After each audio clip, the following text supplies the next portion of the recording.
knows that every war game, every exercise included Iran closing the strait, but it was purely hypothetical that they could do this and then we would have to somehow reopen it. The Iranians now have proven that they can do it, they will do it, and Donald Trump has said, yes, closing the strait is my red line. It's too difficult. It's too much economic damage, and so we surrender.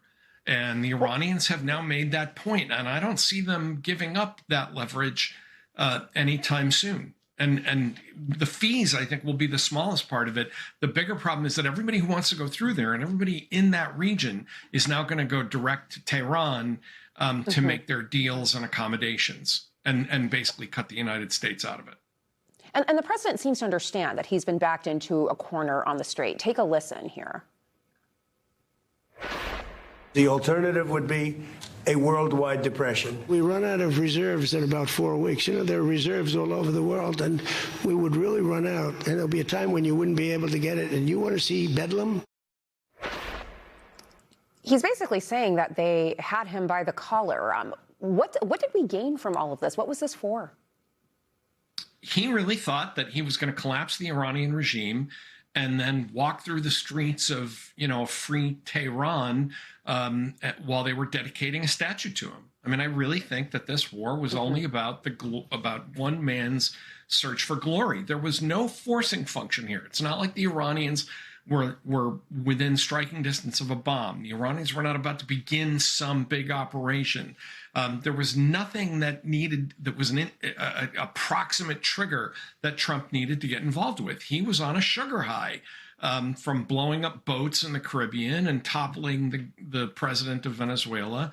And, he wasn't getting anywhere at home. His popularity was cratering. The economy was going in the wrong direction. And I think, like a lot of autocrats, he said, a splendid little war in the Middle East where I emerge the hero will be great. And now he's admitting, they blackmailed me with the international economy, and I'm paying the blackmail because I have to. A lot of the points the president raised were good points. Probably should have thought of those about 4 months ago. Tom Nichols, thank you so much for joining us, and I recommend to everyone this piece in The Atlantic. Thanks, Tom. Coming up, a celebration in Chicago as the Obama Presidential Center is set to open tomorrow. And an Obama insider is going to join me live to reflect on some of President Obama's most compelling moments. That's after this break.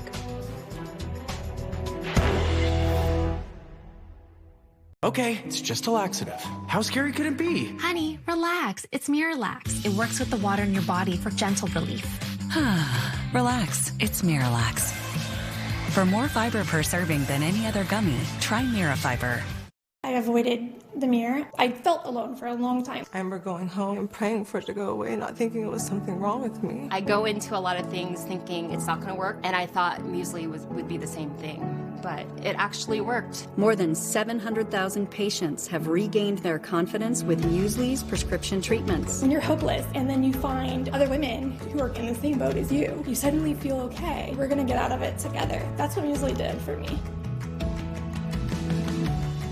Is your shower trying to tell you something? Is getting in and out of the bathtub becoming a safety concern? Are you worried about the cost of a bathroom remodel that could go on for weeks and weeks? Well, now you can have a gorgeous new bath or shower with a one-day jacuzzi bath remodel that's safer at a price you can afford. We're waiving all installation costs and postponing